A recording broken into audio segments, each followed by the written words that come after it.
Hello friends, स्वागत है आपके अपने यूट्यूब चैनल डीएस पाठशाला में।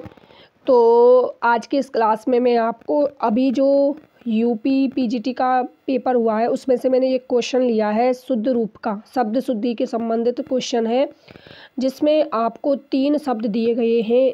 उपयुक्त शब्दों का शुद्ध रूप कौन सा होगा, शुद्ध रूप बताना है। ये अशुद्ध लिखे हुए हैं तो शुद्ध रूप लिखना है। इसमें से बताना है विकल्प में से कि शुद्ध रूप कौन सा होगा। आई होप आप लोगों ने सेलेक्ट कर लिया होगा कि इसका क्या आंसर हो सकता है। तो गाइज, मैं अब आपको एक एक क्वेश्चन कराया करूँगी। जो थोड़ा टफ होगा, जो करने में आपको थोड़ा डिफ़िकल्ट लगे, उसको आपको कैसे सॉल्व करना है वो तरीका बताऊंगी कि मैं कैसे सॉल्व करती थी क्वेश्चनों को। जो टफ होते थे वही तरीका मैं आपको बताऊंगी।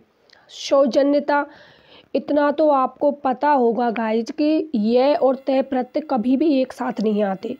ये और तय प्रत्यय दोनों कभी भी किसी भी शब्द में एक साथ नहीं आते हैं, ये आपको हमेशा ध्यान रखना है। तो अब आप देख सकते हैं कि ये अशुद्ध है। अब इसमें आपको शुद्ध ये देखना है, सिर्फ क्या तो ये आता है कि फिर तय आता है, इन दोनों में से एक आता है। उपयुक्त में से एक से अधिक तो ये तो होगा ही नहीं, इसमें ये भी नहीं होगा। इन दोनों विकल्पों को आप बिल्कुल काट दीजिए, ये दोनों बिल्कुल नहीं होंगे, ये दोनों विकल्प गए। अब आपके पास 3 विकल्प बचे हुए हैं।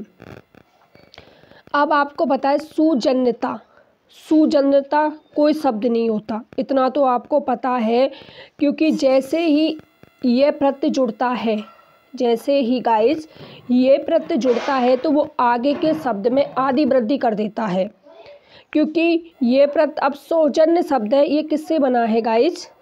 ये बना है सुजन धन ये। अब ये प्रत्यय जैसे ही जुड़ेगा तो ऊ की मात्रा है वो किस में कन्वर्ट हो जाएगी? औ में। किस में कन्वर्ट हो जाएगी? औ में। अब औ बनेगा तो इसमें औ नहीं है, इसमें औ नहीं है। इस प्रकार से आप क्वेश्चनों को हल करें। तो इसमें औ है सौजन्य, तो इस प्रकार से राइट आंसर तो हो गया इसमें तीसरा विकल्प। तो इस प्रकार से आप क्वेश्चनों को सॉल्व करें। बाकी के आपके पास ये 3 ऑप्शन आपको नहीं आते हैं, फिर भी आप कर सकते हैं। चलो, मैंने मान लिया कि आपको सौजन्यता नहीं आता है, लेकिन उपरोक्त तो आपने अच्छे से पढ़ा होगा गाइस। ये तो अक्सर हर बुक में जब भी आप कुछ भी पढ़ते हो वहाँ लिखा ही मिलता है। तो उपर्युक्त शब्द होता है, उपयुक्त नहीं होता। उपर्युक्त होता है क्योंकि आपको पता है इसमें यड़ संधि है। ऊपरी धन उक्त, ऊपरी धन उक्त होता है। तो इसमें कौन सी संधि है? यड़ संधि है, इसलिए इसका क्या बनेगा? उपर्युक्त। तो इतना आपको ये भी पता है।